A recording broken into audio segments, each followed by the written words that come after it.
तो जो है हम लोग कौन सा पाठ पढ़ रहे थे? एडेप्टेशन इन एनिमल्स के बारे में न पढ़ रहे थे। इसमें पढ़ते पढ़ते हम लोग कहाँ तक आए थे? निवास स्थान के लिए अनुकूलन, है ना।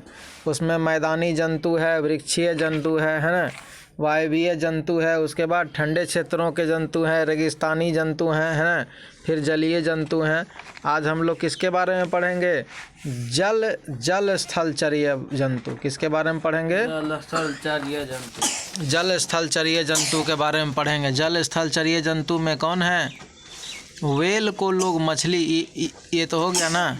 उसके बाद जल स्थलचरीय जंतु कौन सा होगा?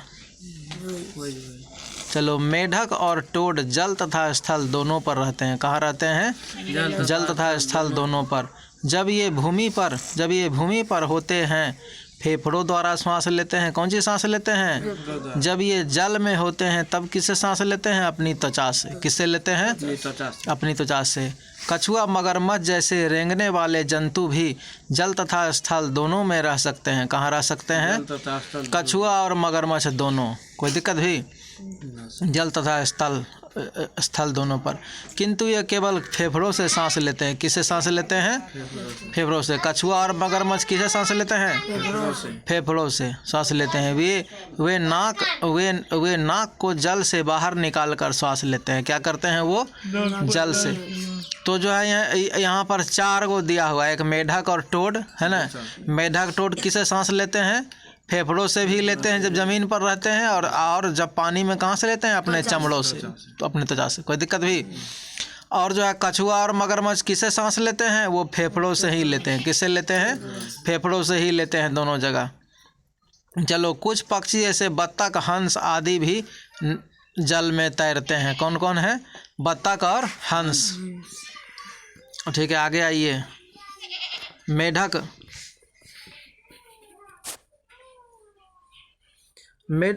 बत्तख आदि के पंजे झिल्लीदार होते हैं। कैसे होते हैं? झिल्लीदार। ऐसे पंजों की सहायता से वे जल को पीछे ढकेलते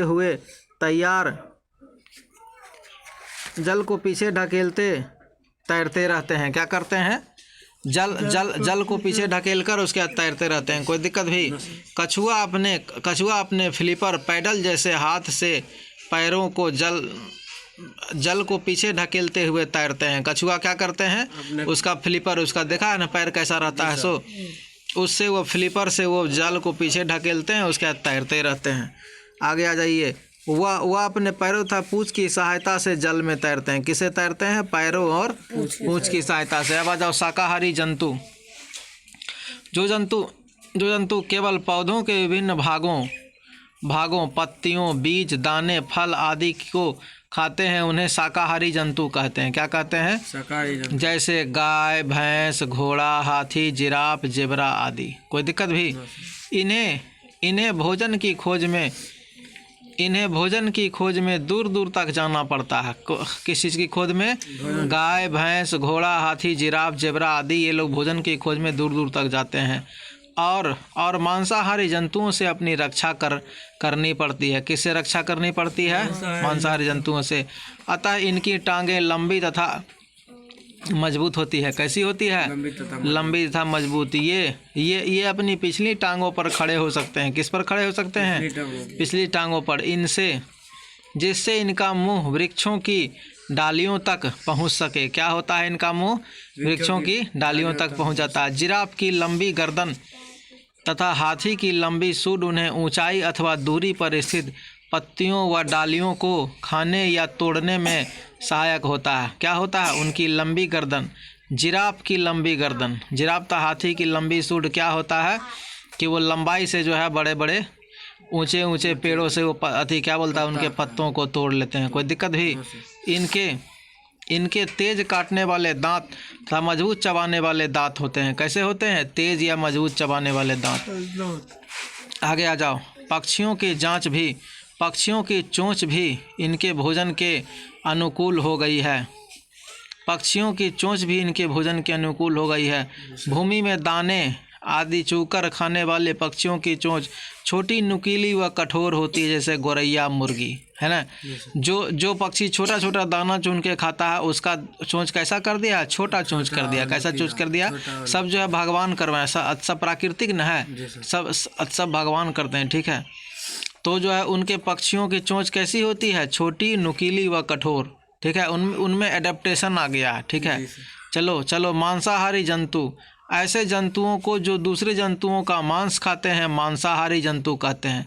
तो जो है मांसाहारी जंतु किसको कहते हैं, जो दूसरे जंतुओं का मांस खाते हैं। ऐसे जंतुओं में अपने शिकार को पकड़ने तथा चीरने फाड़ने के लिए मजबूत पंजे व नुकीले दांत होते हैं। कैसे होते हैं? मजबूत पंजे व नुकीले दांत, अथवा आगे से मुड़ी हुई नुकीली चोंच होती है, जैसे कि शेर, बाघ, तेंदुआ, गिद्ध, चील, बाज, पेंगुइन आदि। कोई दिक्कत भी? तो जो है इनकी क्या होती है, चोंच नुकीली होती है, मुड़ी हुई नुकीली चोंच होती है, मुड़ी हुई नुकीली चोंच होती है। आगे आ जाओ, शेर, बाघ, गिद्ध, पेंगुइन।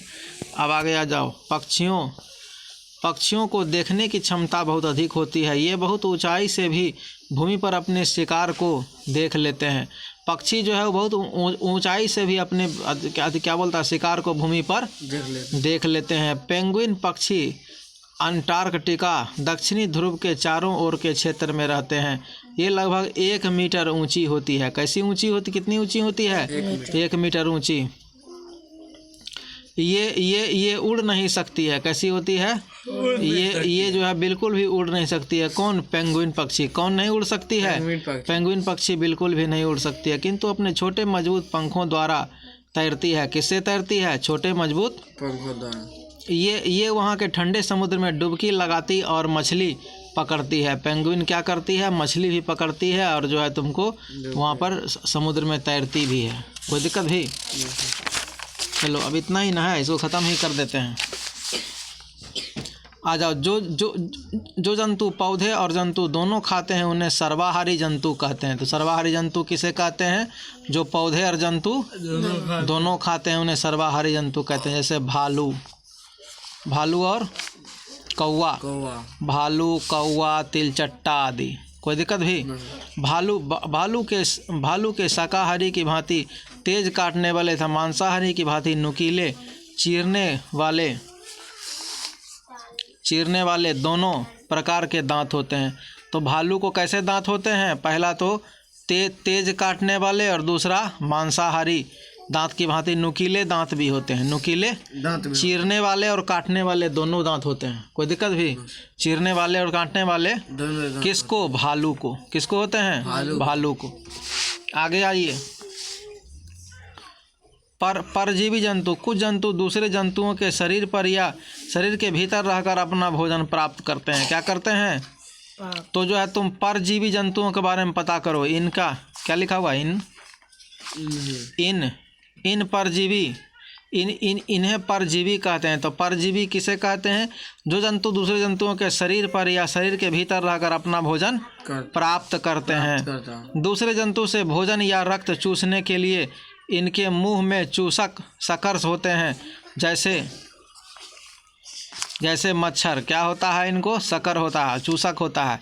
जोंक, खटमल और पिस्सू, गोलकृमि, फीताकृमि आदि। तो जो है परजीवी जंतु के नाम याद कर लेना है, ठीक है। सर्वाहारी जंतु के नाम याद कर लेना है। कोई दिक्कत भी? कल पूछेंगे। उसके बाद ये होमवर्क रहेगा। उसके बाद मांसाहारी जंतु के नाम याद कर लेना। कोई दिक्कत भी? उसके बाद स्थलीय जंतु के बारे में याद कर लेना, कौन कौन जंतु हैं, ठीक है। चलो आज के क्लास में इतना ही, फिर अगले क्लास में आगे डिस्कस करेंगे।